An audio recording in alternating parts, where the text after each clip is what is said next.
আল্লাহর হাবিব সাল্লাল্লাহু আলাইহি ওয়াসাল্লাম কখনো হুঁশ আসে, কখনো বেহুশ হয়ে যায়।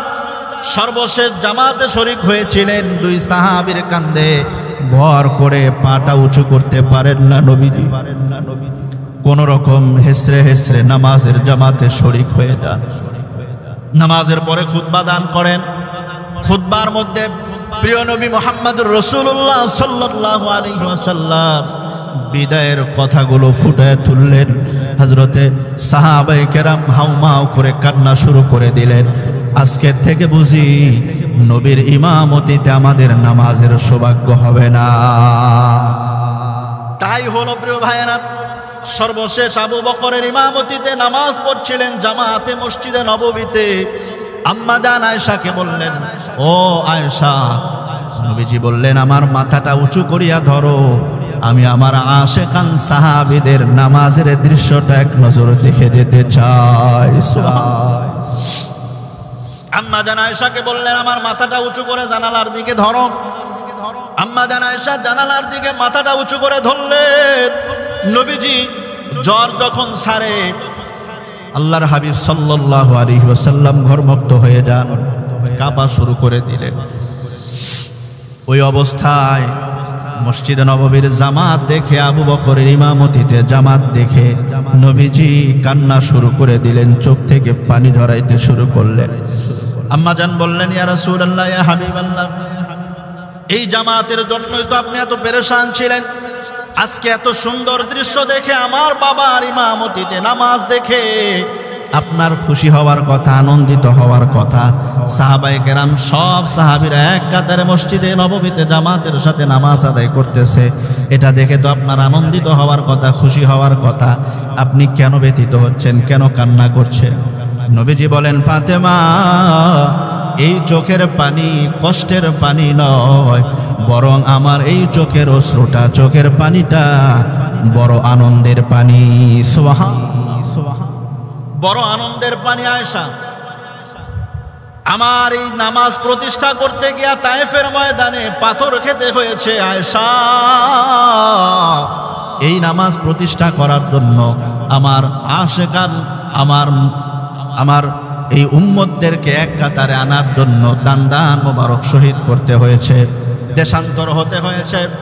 আমার মাথার মধ্যে নারী ভুঁড়ি, উটের পচা নারী ভুঁড়ি চাপায় দেওয়া হয়েছে। এহেন কোনো নির্যাতন না যা আমি মুহাম্মদকে করা হয় না। এত নির্যাতন সহ্য করেছি একমাত্র আমার এই উম্মতের জন্য, আমার এই উম্মতের নাজাতের জন্য। সুবহানাল্লাহ। আজকে বড় তৃপ্তি লাগতেছে আমার, আমি আরশে আজিমের মালিকের কাছে যাব। যাবার ওয়ামা খালাকাতুল জিন্না ওয়াল ইনসা ইল্লা লিয়াবুদুন। আল্লাহ রাব্বুল আলামিন বলেন, এ পৃথিবীর মানুষ, আমি তোমাদেরকে সৃষ্টি করেছি, আমি তোমাদেরকে আমি বানাইছি, সৃষ্টি করেছি, তৈয়ার করেছি একমাত্র কেবলমাত্র আমি আল্লাহর দাসত্ব করার জন্য, আমি আল্লাহর গোলামি করার জন্য। অন্য কোনো উদ্দেশ্যে আমি তোমাদেরকে বানাই নাই। এই ইবাদত আল্লাহ সুবহানাহু ওয়া তাআলা কয়েক ভাগে বিভক্ত করে দিলেন, কয়েক প্রকারে বিভক্ত করে দিলেন। তন্মধ্যে এক প্রকারের ইবাদত হলো যেই সমস্ত ইবাদতগুলো জানের সাথে সম্পর্ক, শারীরিক ইবাদতের সাথে সম্পর্ক। কিছু ইবাদত আছে জানের সাথেও সম্পর্ক, মালের সাথেও সম্পর্ক। কিছু কিছু আমল আছে জানের সাথে, মালের সাথে সম্পর্ক। কিছু কিছু আমল আছে শুধু মালের সাথে সম্পর্ক। আল্লাহ সুবহানাহু ওয়া তাআলা জান মাল কুরবানি করার মাধ্যমে যেই সমস্ত আমলগুলোর কথা বলেছেন, এর মধ্যে অন্যতম একটা আমল হলো নামাজ। ঈমান আনার পরপরই মানুষের সর্বপ্রথম যেই হুকুম, সর্বপ্রথম যেই বিধান, সর্বপ্রথম যে আমলের কথা আল্লাহ বলেছেন, সেটি হলো নামাজ। মানুষ যখন ঈমান আনবে, ঈমান আনার পরেই তার দায়িত্ব হলো তাকে নামাজ আদায় করতে হবে। আল্লাহর সবগুলো হুকুম আহকাম তাকে পালন করতে হবে, মানতে হবে। কোনো একটা হুকুম, কোনো একটা বিধান লঙ্ঘন করবে, অস্বীকার করবে, হেয় প্রতিপন্ন করবে, এটা আল্লাহ তাআলা বরদাস্ত করবেন না।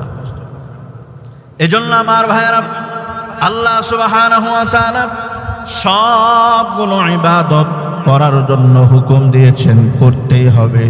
যে আমলগুলো যেইভাবে হুকুম করেছেন আল্লাহ, ওই আমলগুলো ওইভাবেই আমাদেরকে পালন করতে হবে। বিন্দু পরিমাণও এদিক সেদিক করার কোনো সুযোগ নাই। ঈমান আনার পরপরই হুকুম হলো নামাজ আদায় করা। আল্লাহ সুবহানাহু ওয়া তাআলা ঈমানের পরে নামাজের কথা বলেছেন। বিশ্বনবী সরকার দু আলম সাল্লাল্লাহু আলাইহি ওয়াসাল্লাম ঘোষণা করেছেন, ইসলামের মধ্যে পাঁচটা জিনিস হলো বুনিয়াদ, ভিত্তি।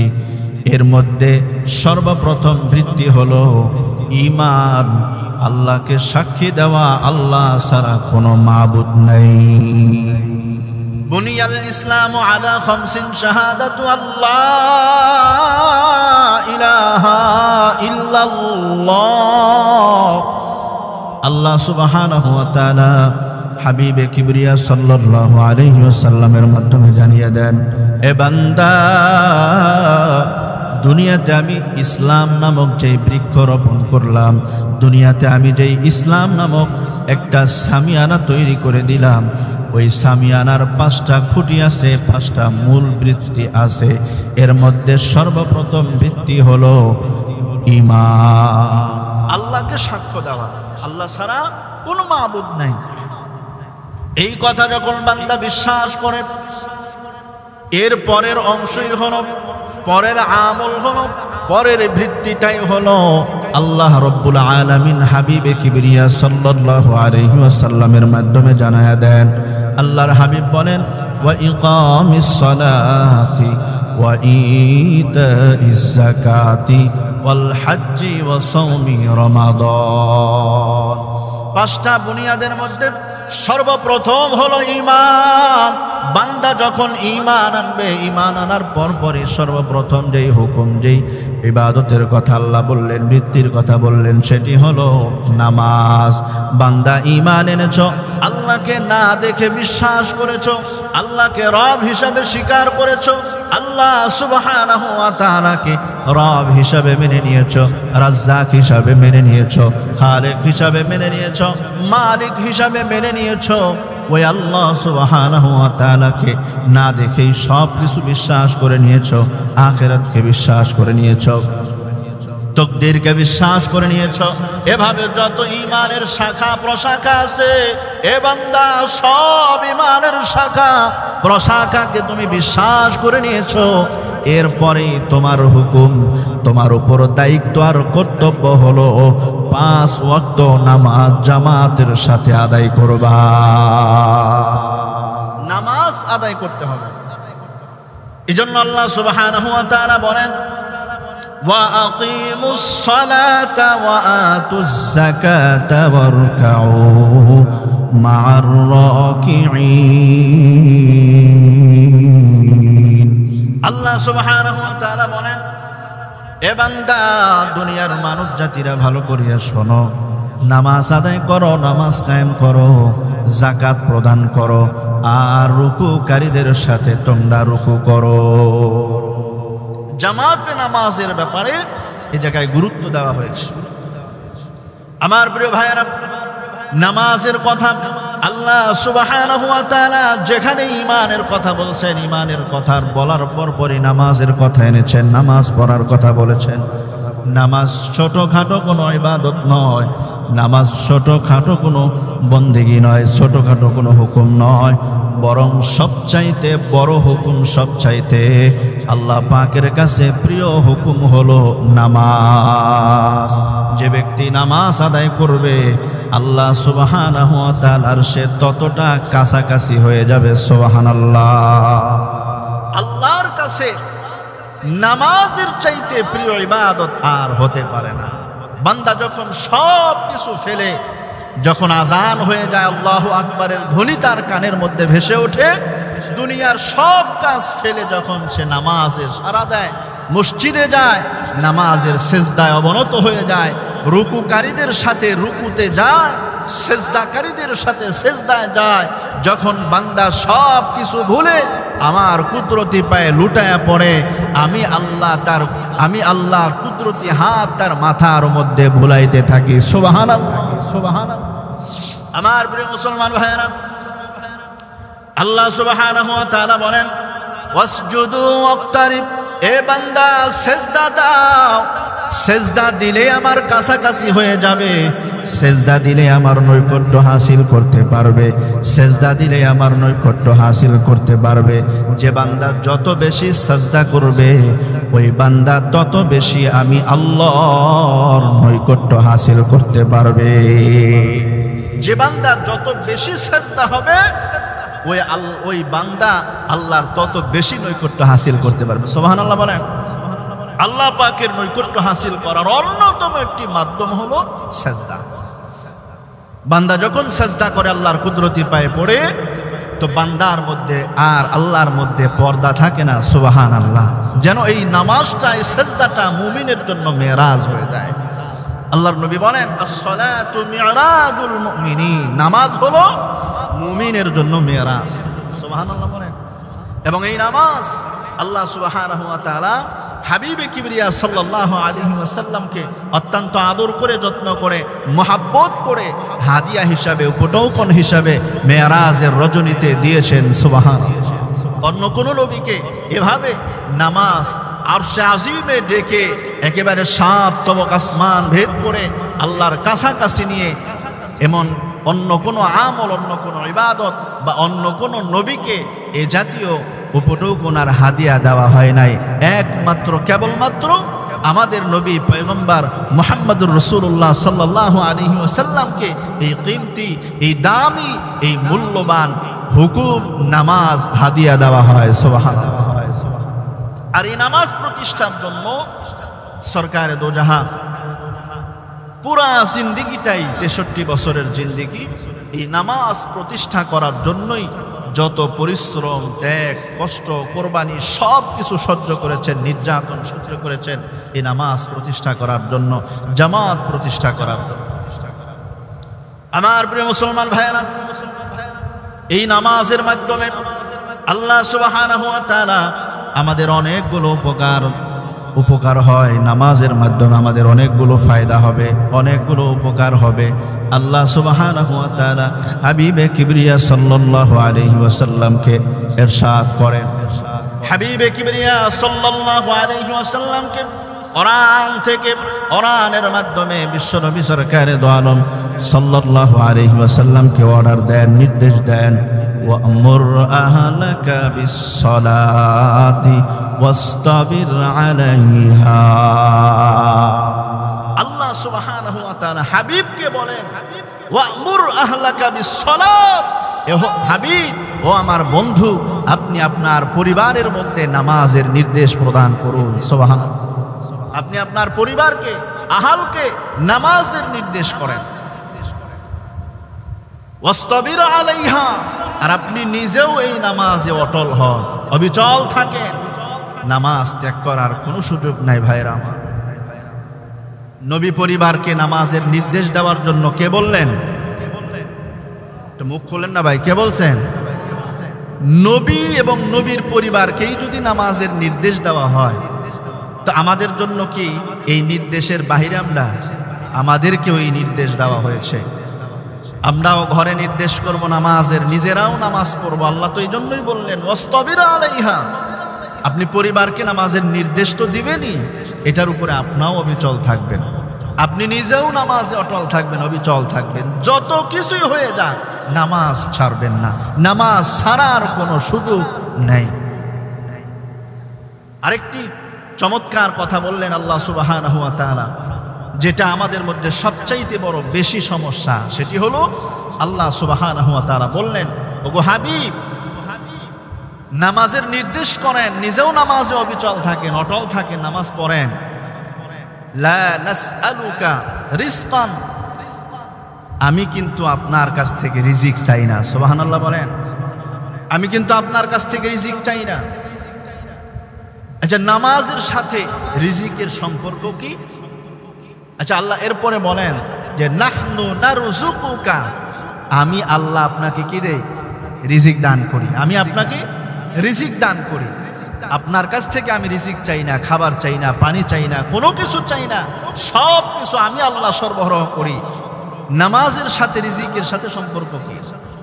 প্রিয় ভাইরা, হাবিবে কিবরিয়া সাল্লাল্লাহু আলাইহি সাল্লাম বলেন, নামাজের সাথে রিজিকের সাথে সম্পর্ক হলো যে বান্দা যত নামাজের গাফলতি করবে এই রিজিকের পেরেশানির কারণে, এই রিজিকের দোহাই দিয়া বান্দা নামাজ ছেড়ে দেয়, ফজর রিজিকের পেরেশানির জন্য ছেড়ে দেয়, জোহর রিজিকের পেরেশানির জন্য ছেড়ে দেয়, তার মাথায় একটাই ধান্দা, পেট কিভাবে পালবে, সারা মাস কিভাবে এত টাকা ইনকাম করবে, এই মাসে কম হয়েছে আগামী মাসে কিভাবে করবে, সকাল থেকে সন্ধ্যা পর্যন্ত ঘুম থেকে আবার ঘুমানো থেকে নিয়ে আবার ঘুম থেকে উঠা পর্যন্ত একই চিন্তা, রিজিক রিজিক রিজিক। নিজে খাবে কি, পরিবারকে খাওয়াবে। কারো দোকান আছে, ব্যবসা করে, পেরেশান, দোকানের মাধ্যমে তার ব্যবসা হয়, দোকানের মাধ্যমে তার রিজিকের ব্যবস্থা হয়। আল্লাহ বলেন, না রে বান্দা, না, দোকানের মাধ্যমে রিজিকের ব্যবস্থা হয় না, রিজিকের মালিক তো আমি আল্লাহ। আমি আল্লাহ তোকে রিজিক দান করি, তুই বান্দা আমার হুকুম পালন করবি, আমি আল্লাহ তোকে রিজিকের ব্যবস্থা করে দেব। সকালের খাবারটা, নাস্তাটা আমি আল্লাহ তোকে করাবো, দুপুরের খাবারটা আমি আল্লাহ তোকে করাবো, রাতের খাবারটাও আমি আল্লাহ তোকে করাবো। তোর পেরেশান হওয়ার কোনো দরকার নাই।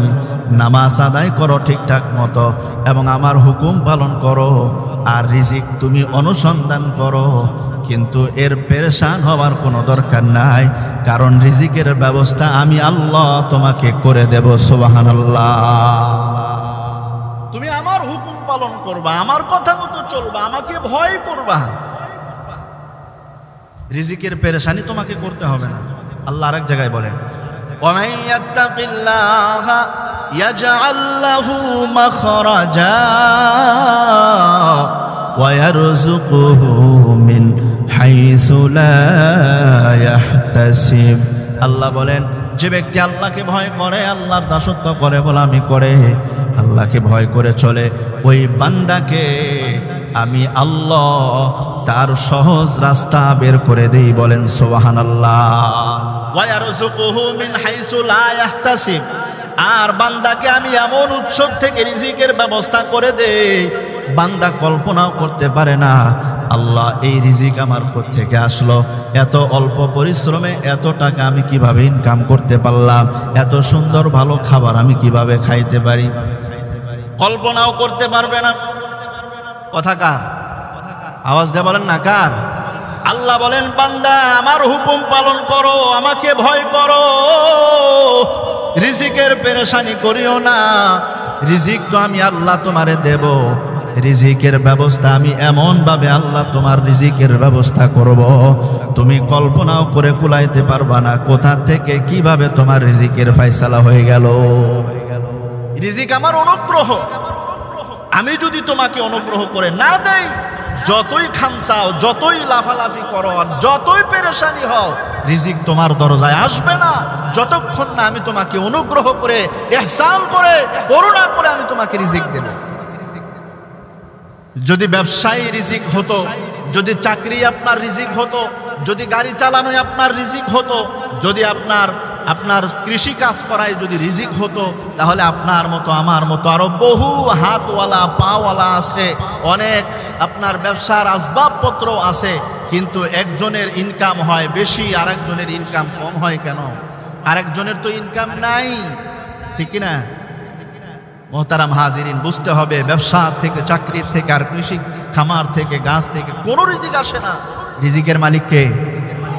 আল্লাহর নাম, আল্লাহর নামের জন্যই রাজ্জাক। আল্লাহ বলেন, রিজিকের ব্যবস্থা তো আমি করি।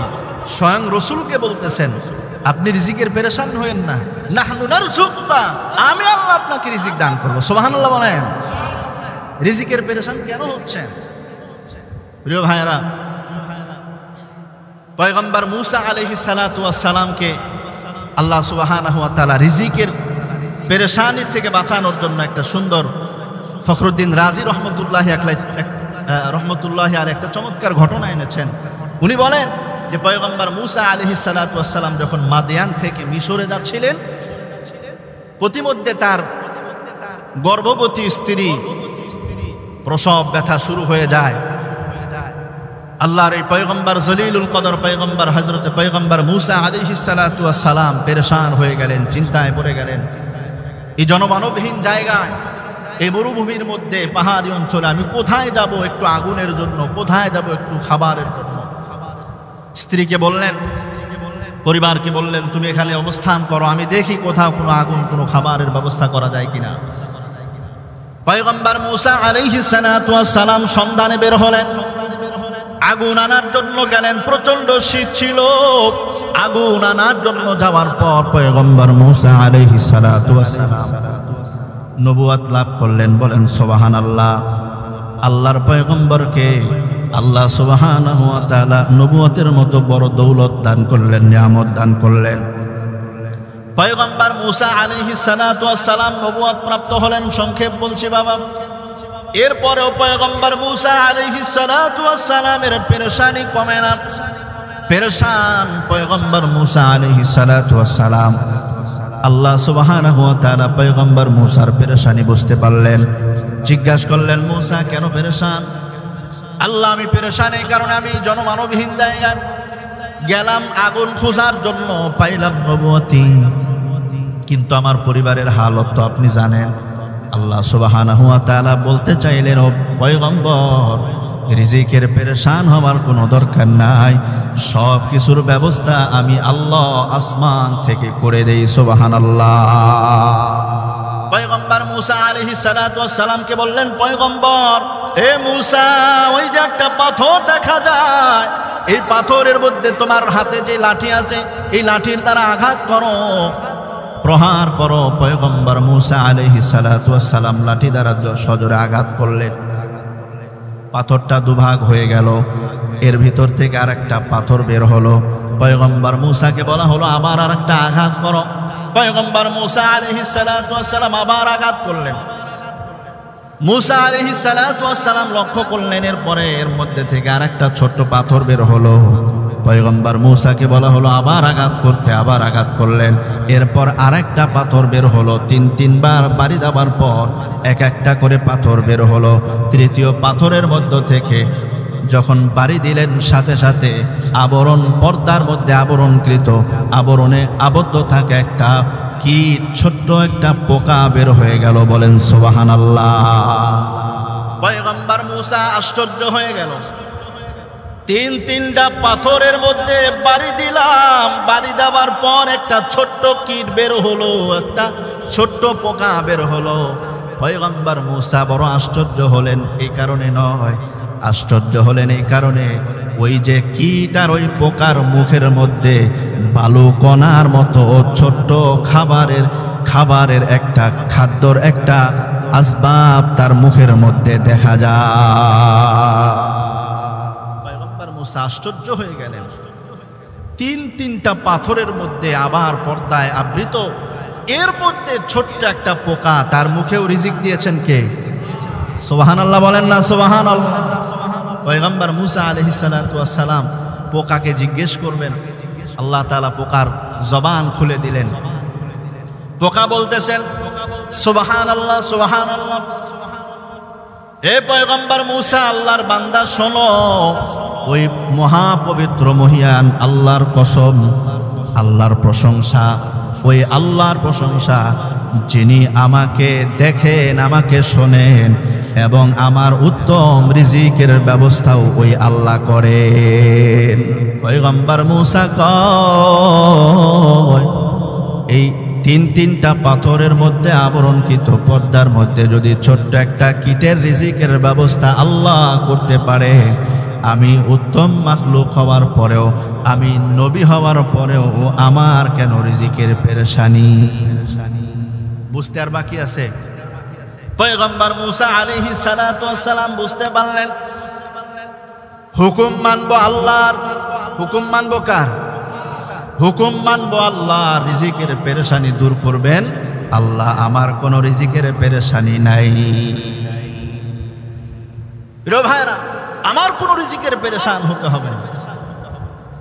প্রিয় ভাইরা আমার, এই জন্য রিজিকের সাথে নামাজের সাথে একটা সম্পর্ক আছে, কানেকশন আছে। হাদিসের মধ্যে পাওয়া যায় বিশ্বনবী সরকারে দো জাহান নবী মুহাম্মদুর রাসূলুল্লাহ সাল্লাল্লাহু আলাইহি ওয়াসাল্লাম ফরমান, যে ব্যক্তি নামাজ আদায় করবে তাকে পাঁচটা পুরস্কারে পুরস্কৃত করা হবে। সুবহানাল্লাহ, জোরে কোন। কয়টা পুরস্কার? একটা পুরস্কার দুনিয়াতে দেওয়া হবে, আর 4টা পুরস্কার তাকে আখিরাতে দেওয়া হবে। মরার আগে একটা, মরার পরে 4টা। মরার আগে যেই পুরস্কারটা ছোট পুরস্কার নয়, মরার পরেও যেই পুরস্কারগুলো এগুলো ছোট পুরস্কার নয়, অনেক বড় পুরস্কার। যেখানে মানুষ সবচাইতে বেশি পেরেশান থাকবে, টেনশনগ্রস্ত থাকবে, সবচাইতে বেশি বিপদগ্রস্ত থাকবে, ওই বিপদগ্রস্তর মুহূর্তগুলোতে আল্লাহ সুবহানাহু ওয়া তাআলা নামাজের মাধ্যমে বান্দার সব বিপদ মুক্ত করে দিবেন। সুবহানাল্লাহ। দুনিয়াতে যেই পুরস্কার ঘোষণা করা হয়েছে এর মধ্যে আল্লাহ সুবহানাহু ওয়া তাআলা হাবিবে কিবরিয়া সাল্লাল্লাহু আলাইহি ওয়াসাল্লামের মাধ্যমে জানায় দেন, 1 নাম্বার পুরস্কার হলো বান্দা নামাজ পড়বে আর আল্লাহ তার রিজিকের পেরেশানি দূর করিয়া দিবেন। সুবহানাল্লাহ। নামাজ পড়বে, আল্লাহর সেজদা দিবে আল্লাহর, আর আল্লাহ তার রিজিকের পেরেশানিগুলো দূর করিয়া দিবে। রিজিকের জন্যই তো আমরা কত পেরেশান, সকাল থেকে সন্ধ্যা পর্যন্ত কি না করতেছি রিজিকের জন্য। আর আপনি নামাজ পড়বেন, আল্লাহর হাবিব বলেন প্রথম পুরস্কারই হলো আপনাকে রিজিকের পেরেশানি আল্লাহ দূর করে দিবেন, উত্তম রিজিকের ব্যবস্থা করবেন। তাহলে কোরআন থেকেও হাদিস থেকেও পাইলাম রিজিকের ব্যবস্থা কে করবেন? আওয়াজ দিয়ে বলেন, কে করবেন? আমার কাজ কি? নামাজ পড়া। আমার কাজ কি? সাজদা দেওয়া। আমার কাজ হলো রুকুকারীদের সাথে রুকু করা। ঠিক কিনা বলেন? আমার প্রিয় মুসলমান ভাইয়েরা, দ্বিতীয় নাম্বার পুরস্কার হলো বান্দা যখন কবরে যাবে, ইন্তেকাল করবে, তাকে কবরে শোয়ানো হবে। ওই কবরের মধ্যে যে আযাব শুরু হবে, ওই আযাব বান্দার থেকে হটায় নেওয়া হবে, সরায় নেওয়া হবে। জোরে কন্যা সুবহানাল্লাহ। কবরের আযাব যাকে ধরবে ভাই, তার কোনো উপায় নাই, ওই জায়গা থেকে ঘুষ দিয়ে বাঁচারও কোনো সুযোগ নাই। ওই কবরের আযাব আল্লাহ সরায় দিবেন, হটায় দিবেন, উঠায় নেবেন। তৃতীয় নাম্বার পুরস্কার হলো বান্দাকে ডান হাতে আমলনামা দিয়ে দেওয়া হবে। যে আমলনামা বিচারের সময় কেউ বাম হাতে আমলনামা পাবে, কেউ ডান হাতে আমলনামা পাবে। যারা নামাজি বান্দা তাদের আমলনামাগুলো কোন হাতে দেওয়া হবে? ডান হাতে দেওয়া হবে। কয় নাম্বার গেল? তৃতীয় নাম্বার। চতুর্থ নাম্বার, নামাজি বান্দাকে পুলসিরাত বিজলির আকারে পার করে দেওয়া হবে। সেই পুলসিরাতের রাস্তা পার হওয়ার জন্য, যেই পুলসিরাতের পুল পার হওয়ার জন্য বান্দা বড় পেরেশান থাকবে। যত জায়গায় পেরেশান ছিল সব পেরেশানি দূর করিয়া দিলেন কে?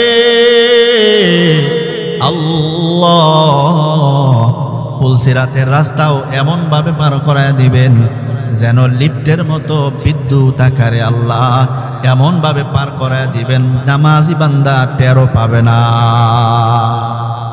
পঞ্চম নাম্বার পুরস্কার হলো বান্দাকে বিনা হিসাবে জান্নাতে দাখিল করা হবে।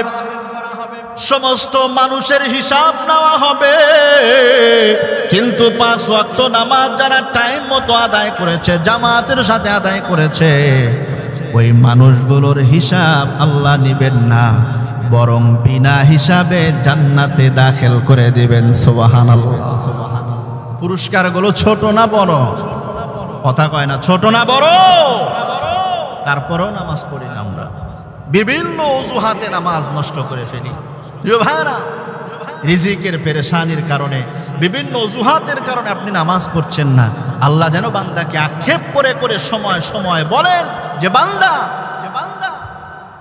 ফজরের নামাজটা পড়লি না, জোহরের নামাজটাও পড়লি না, আসরের নামাজ পড়লি না, মাগরিব পড়লি না, এশা পড়লি না। 5 ওয়াক্ত নামাজ পড়তে কয় মিনিট সময় লাগে? 10 মিনিট করে হলে কয় ঘন্টা হয়? 1 ঘন্টাও হয় না, ঠিক কিনা? আর ধরেন না 1 ঘন্টাই লাগলো, 5 ওয়াক্ত নামাজ পড়তে 1টা ঘন্টার সময়, 24 ঘন্টার মধ্যে 1টা ঘন্টার সময় আপনি আল্লাহকে দিতে পারলেন না। আরে আফসোস। আল্লাহ আক্ষেপ করে বলতে থাকেন, এ আমার বান্দা, এ নাফরমান বান্দা, আমি যে তোকে রিজিক দান করি, আমি যে তোকে খাবার দেই, হাওয়া দেই, বাতাস দেই, পানি দান করি, নাজ নিয়ামত যা কিছু ভোগ করতেছো বান্দা, আমি আল্লাহ তোকে দান করি। সকালবেলায় ঘুম থেকে উঠে নাস্তার প্লেট নিয়ে বসে পড়ো, বাহারি বাহারি খাবারের নাস্তা নিয়ে বসে পড়লা, নাস্তার টেবিলে বসে পড়লা, একবারও চিন্তা করলা না এই নাস্তাটা, এই খাবারের নাস্তাটা কিন্তু আমি আল্লাহ তোমাকে দান করেছি, ঠিক কিনা বলেন? আরে ভাই আওয়াজ করে বলেন না, ঠিক কিনা? সকালবেলার নাস্তা কে দিয়েছেন? না ঘরের বউ বানায় দিছে? ঘরের বউ পাইল কই? আল্লাহ বলেন, এ বান্দা, আমার নাফরমান বান্দা, সকালবেলার বাহারি বাহারি খাবার বড় মজা করিয়া খাও, একবারও চিন্তা করলি না ওই খাবারটা কোথা থেকে আসলো, কে বানায়া দিল, কে তোর সামনে নিয়ে এসে দিল? ওরে নাফরমান, মনে রাখো, মনে রাখো, তুমি কিন্তু ফজরের নামাজ পড়ো নাই। আমার রিজিক খাইতেছো কিন্তু নামাজ কিন্তু ফজরেরটা পড়ো নাই, ঠিক কিনা বলেন? আল্লাহ বলবেন, বান্দা যখন দুপুরের খাবার খেতে বসো, সকালের চাইতে আরো উন্নত মানের খাবার, বাহারি বাহারি রঙের খাবার নিয়ে বসে গেছো, টেবিলের মধ্যে বসে গেছো, বান্দা আল্লাহ আক্ষেপ করে বলেন, ও বান্দা, নাফরমান বান্দা, তুই সকালে নামাজ পড়লি না, ফজরের নামাজ পড়লি না, আবার দুপুর বেলায় সুন্দর খাবার নিয়ে বসে বললি। মনে রাখো বান্দা, ওই দুপুরের খাবারটাও কিন্তু, ওই লাঞ্চের ব্যবস্থাটাও কিন্তু আমি আল্লাহর পক্ষ থেকে করা, ঠিক কিনা? মনে রাখো বান্দা, জোহরের নামাজ কিন্তু পড়ো নাই। জোহরের নামাজ আমার হুকুম ছিল, রিজিকটাও আমার পক্ষ থেকে ছিল, রিজিক খাইলে আমি নিষেধ করি নাই, রিজিক তো আমি আল্লাহ তোমাকে খাওয়াবই, কিন্তু নামাজ কেন পড়লি না রে বান্দা? এই নামাজের জন্য কিয়ামতের ময়দানে আল্লাহ সুবহানাহু ওয়া তাআলা জিজ্ঞাসা করবেন আগে। আউয়ালু মা ইউহাসাবু বিহিল আবদু ইয়াউমাল কিয়ামাতিস সালাহ, কিয়ামতের ময়দানে সর্বপ্রথম নামাজের হিসাব আগে নেবেন। বান্দা নামাজের হিসাব দাও। খাবার খাইলা বাহারি বাহারি, আমার পানি ভোগ করলা, আলো বাতাস ভোগ করলা, নামাজ পড়লা না, আমার হুকুম পালন করলা না, সারাদিন গেল আমি অপেক্ষায় ছিলাম আমার বান্দা না জানি রাত্রিবেলায় নামাজের সেজদা দেয়, আবার কুদরতি পায়ে সেজদা দেয়। রাত্র পর্যন্ত অপেক্ষা করার পর দেখলাম বান্দা আবারও রাত্রিবেলায় খাবার খাইয়া, আমার রিজিক খাইয়া আরামের ঘুমাইলি, আরামের ঘুমের ঘরে গেলি। ওই ঘুমটাও আমি আল্লাহর দেওয়া নিয়ামত, ওই ঘুমটা আমি আল্লাহর দেওয়া অনেক বড় নিয়ামত। এ বান্দা, ঘুমায় গেলি, নামাজ পড়লি না, রাতের খাবার খাইলি, নামাজ পড়লি না। মনে রাখো বান্দা, ওই যে খাবার খাইলা, ঘুম পারলা, এই সব কিছু কিন্তু আমি আল্লাহর পক্ষ থেকে তোমাকে নিয়ামত হিসেবে দিয়েছিলাম। তোর তো লজ্জা করা দরকার ছিল বান্দা, সব আমার পক্ষ থেকে গ্রহণ করার পরেও আমাকে একটাবারও সেজদা দিলি না রে বান্দা, একটাবারও সেজদা দিলি না আমার কুদরতি পায়ে, একবারও আমার কথা স্মরণ হলো না। আমি 24টা ঘন্টা প্রতিটা মুহূর্তে আমি বান্দা তোকে স্মরণ করি, তোর স্মরণ করি, তোর যা কিছু লাগে সব দেই। তুই বান্দা 24টা ঘন্টার মধ্যে একটাবারও আমাকে স্মরণ করলি না, আফসোস করে। আমার প্রিয় ভাইয়েরা, এজন্য আল্লাহ তাবারক তাআলা কিয়ামতের ময়দানে জিজ্ঞাসা করবেন। সাহাবায়ে কেরাম রাদিয়াল্লাহু তাআলা আনহুম আজমাইন দুনিয়াকে পেছনে রাখতেন, আল্লাহর হুকুম নামাজকে আগে রাখতেন, নামাজকে সর্বপ্রথম প্রাধান্য দিতেন। দুনিয়ার যা কিছু হয়ে যায় যাক, সব কিছু নষ্ট হয়ে যাক, ধ্বংস হয়ে যাক, জমি জমা ধ্বংস হয়ে যাক, পরিবার নষ্ট হয়ে যাক, সব পরে, আগে হলো আল্লাহর হুকুম নামাজ। ফারুক আজম রাদিয়াল্লাহু তাআলা আনহু নামাজের ইমামতি করতেছিলেন, আমিরুল মুমিনিন। ইহুদির বাচ্চা পিছন থেকে বর্ষা নিক্ষেপ করে হযরতে ওমরে ফারুক রাদিয়াল্লাহু তাআলা আনহুকে আহত করে ফেলে। বর্ষা নিক্ষেপ করার কারণে ফিনকি দিয়ে রক্ত প্রবাহিত হচ্ছিল, অজ্ঞান হয়ে পড়ে গেলেন। এর আগে যখন হযরতে ওমরে ফারুক রাদিয়াল্লাহু তাআলা আনহু দেখলেন যে তার খুব বেশি রক্ত প্রবাহিত হচ্ছে, সে দুর্বল হয়ে যাচ্ছে। আব্দুর রহমান ইবনে আউফ রাদিয়াল্লাহু তাআলা আনহুকে পিছন থেকে তার ডানায় ধরে সামনে ইমামতির মুসাল্লায় দাঁড় করায় দিলেন। তিনি পিছনে চলে গেলেন। কিছু সাহাবী তাকে ধরার জন্য আসছিলেন। ওমর নিষেধ করলেন, না, আমিরুল মুমিনিনকে বাঁচানো পরে, আগে হুকুম মানো কার? সুবহানাল্লাহ কান, সুবহানাল্লাহ কান। আমাদের নেতারা হইলে কি বলতো? আরে আগে আমাকে বাঁচাও, মেডিকেলে নাও, এরপরে এই করো সেই করো, সেলফি টেলফি তুলে আমরা ভরে ফেলতাম। কথা বলুন ঠিক কিনা? আমিরুল মুমিনিন কেমন নেতা ছিলেন? বললেন আগে আমাকে নয়, আগে নামাজ শেষ করো। নামাজ শেষ করলেন। ওমর ফারুক রাদিয়াল্লাহু তাআলা আনহুকে সুস্থ করার জন্য চিকিৎসা করলেন। ফারুক আজমের জ্ঞান ফিরল। একজন স্মরণ করায় দিল, ফারুক আপনি তো নামাজ পড়েন নাই, নামাজ পড়বেন না? আমার প্রিয় মুসলমান ভাইয়েরা, সাহাবী ছিলেন কেমন সাহাবী দেখেন, নামাজের কি পরিমাণ গুরুত্ব দ্বারা দিয়েছেন। হযরত ওমর ফারুক রাদিয়াল্লাহু তাআলা আনহু বললেন, কেন নামাজ পড়ব না ভাই? নামাজ পড়ব। কেন পড়ব না? কারণ যার নামাজ নাই ইসলামে তার কোনো অংশ না। যার নামাজ নাই ইসলামে তার কোনো কি নাই? কথা কয় না। ইসলামে তার কোনো কি নাই? অংশ নাই। কাফের এবং মুশরিক আর মুমিনের মধ্যে পার্থক্যই হলো নামাজ। হাদিস বলে কাফেররা নামাজ পড়ে না, মুমিনরা কি পড়ে? নামাজ পড়ে। প্রিয় ভাইয়েরা, তাহলে এই যে নামাজের কত গুরুত্ব সাহাবায়ে কেরাম দিয়েছেন, আমাদের আকাবিররা দিয়েছেন, ইমামুল মুজতাহিদিনগণ দিয়েছেন, সমস্ত নবীরা নামাজ পড়েছেন। এত আয়াত, এত হাদিস, এত গুরুত্ব, এরপরেও আমরা নামাজ ছেড়ে দিই, নামাজ পড়ি না। মুসলমান নামাজ কেমনে ছেড়ে দেয় আমার বুঝে আসে না। আমার প্রিয় মুসলমান ভাইয়েরা, বিশ্বনবী সরকারে দো আলমের শেষ কথাটা, শেষ বিদায়ের সময়, বিদায়ের মুহূর্তে আল্লাহর নবী সাল্লাল্লাহু আলাইহি ওয়াসাল্লাম যে কথাটা বলে গিয়েছিলেন সেটাও হলো নামাজ। উম্মত নামাজ ছেড়ে দিও না। এই নামাজের জন্য আমি অনেক মার খেয়েছি। এই নামাজ প্রতিষ্ঠা করার জন্য, জামাত প্রতিষ্ঠা করার জন্য আমি সব কিছু ত্যাগ সহ্য করেছি। সুবহানাল্লাহ বললেন না? হাবিবে কিবরিয়া সাল্লাল্লাহু আলাইহি ওয়াসাল্লাম প্রচন্ড জ্বর, সাকরাত শুরু হয়ে গেল। আল্লাহর হাবিব সাল্লাল্লাহু আলাইহি ওয়াসাল্লাম কখনো হুশ আসে, কখনো বেহুশ হয়ে যায়। সর্বশেষ জামাতে শরীক হয়েছিলেন। দুই সাহাবীর কাঁধে ভর করে পাটা উঁচু করতে পারেন না নবীজি। কোন রকম হেসরে হেসরে নামাজের জামাতে শরীক হয়ে যান। নামাজের পরে খুতবা দান করেন। খুতবার মধ্যে প্রিয় নবী মুহাম্মদুর রাসূলুল্লাহ সাল্লাল্লাহু আলাইহি ওয়াসাল্লাম বিদায়ের কথাগুলো ফুটায় তুললেন। হযরতে সাহাবায়ে কেরাম হাউমাউ করে কান্না শুরু করে দিলেন। আজকে থেকে বুঝি নবীর ইমামতিতে আমাদের নামাজের সৌভাগ্য হবে না। তাই হলো প্রিয় ভাইয়েরা, সর্বশেষ আবু বকরের ইমামতিতে নামাজ পড়ছিলেন জামাতে মসজিদে নববীতে। আম্মা জান আয়েশাকে বললেন, ও আয়েশা, নবীজি বললেন আমার মাথাটা উঁচু করিয়া ধরো, আমি আমার আশেকান সাহাবীদের নামাজের দৃশ্যটা এক নজর দেখে যেতে চাই। আম্মা জান আয়েশাকে বললেন আমার মাথাটা উঁচু করে জানালার দিকে ধরো। আম্মা জান আয়েশা জানালার দিকে মাথাটা উঁচু করে ধরলেন। নবীজি জ্বর যখন ছাড়ে, আল্লাহর হাবিব সাল্লাল্লাহু আলাইহি ওয়াসাল্লাম ঘরমুক্ত হয়ে যান, কাঁপা শুরু করে দিলেন। ওই অবস্থায় মসজিদে নববীর জামাত দেখে, আবু বকরের ইমামতিতে জামাত দেখে নবীজি কান্না শুরু করে দিলেন, চোখ থেকে পানি ঝরাইতে শুরু করলেন। আম্মা জান বললেন, ইয়া রাসূলুল্লাহ, ইয়া হাবিবাল্লাহ, এই জামাতের জন্যই তো আপনি এত পেরেশান ছিলেন।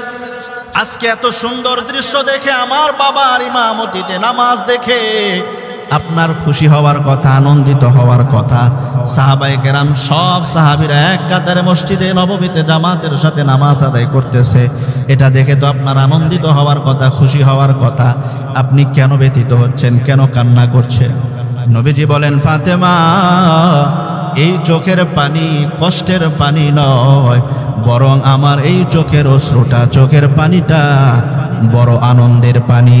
সুবহানাল্লাহ, বড় আনন্দের পানি। আয়েশা, আমার এই নামাজ প্রতিষ্ঠা করতে গিয়া তায়েফের ময়দানে পাথর খেতে হয়েছে আয়েশা।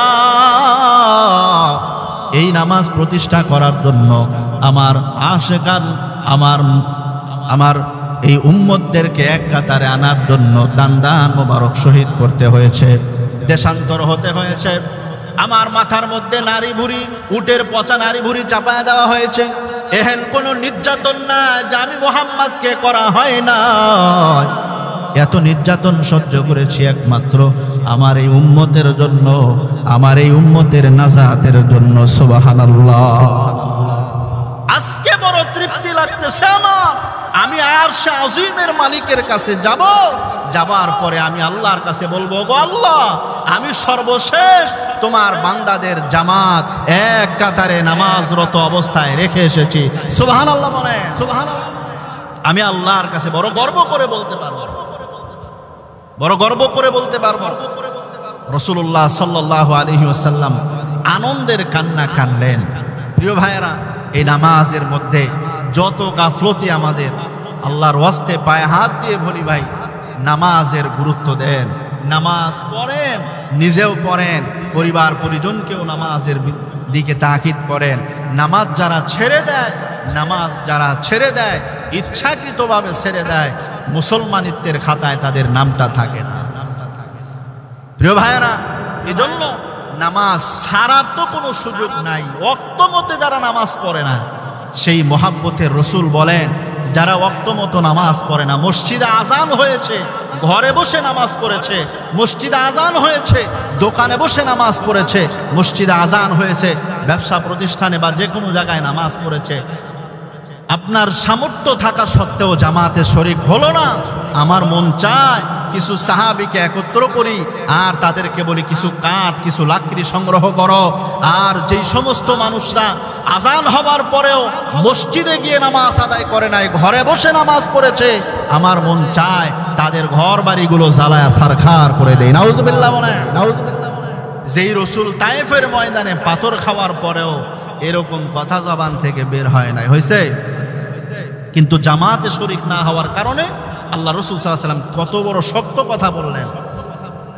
কিন্তু আমি তাই করতাম যারা জামাতে শরীক হয় না তাদের ঘর বাড়ি ছারখার করে দিতাম পুড়িয়ে, যদি সেখানে মেয়ে লোক না থাকতো, মাজুর না থাকতো, শিশু বাচ্চারা না থাকতো। আল্লাহু আকবার। এজন্য ভাই, নামাজের গুরুত্ব অপরিসীম। নামাজের গুরুত্ব রাসূলুল্লাহ সাল্লাল্লাহু আলাইহি ওয়াসাল্লাম সব সময় দিয়েছেন।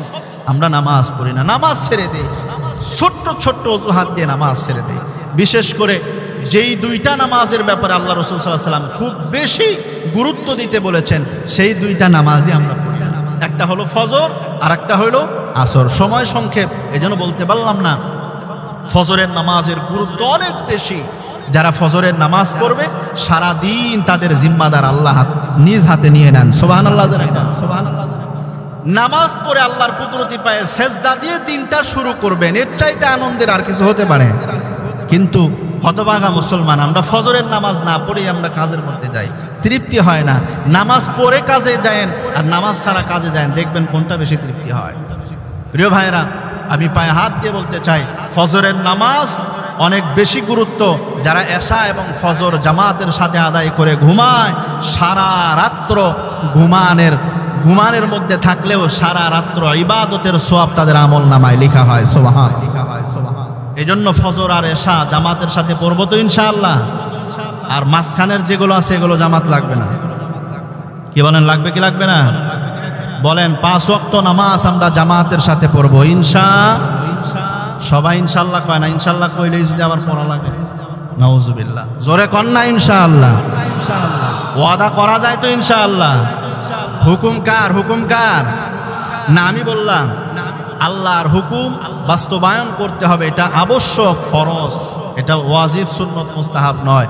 আল্লাহ তাবারক তাআলা আমাদের এই যুবক ভাইদেরকে, বৃদ্ধ ভাইদেরকে, বৃদ্ধ বাবাদেরকে, কচি কাচাদের সবাইকে আল্লাহ তাআলা 5 ওয়াক্ত নামাজিওয়ালা বানায়া দেন। বলেন আমিন। আল্লাহ সুবহানাহু ওয়া তাআলা আমাকে এবং আপনাদের সবাইকে জামাতের গুরুত্বে খুশুখুজুর সাথে, ধীরস্থিরতার সাথে, আদবের সাথে জানওয়ালা প্রাণওয়ালা নামাজ পড়ে জান্নাতের মালিক হবার তৌফিক দান করেন। বলেন আমিন। ওয়া আখিরি দাওয়ানা আলহামদুলিল্লাহি রাব্বিল আলামিন।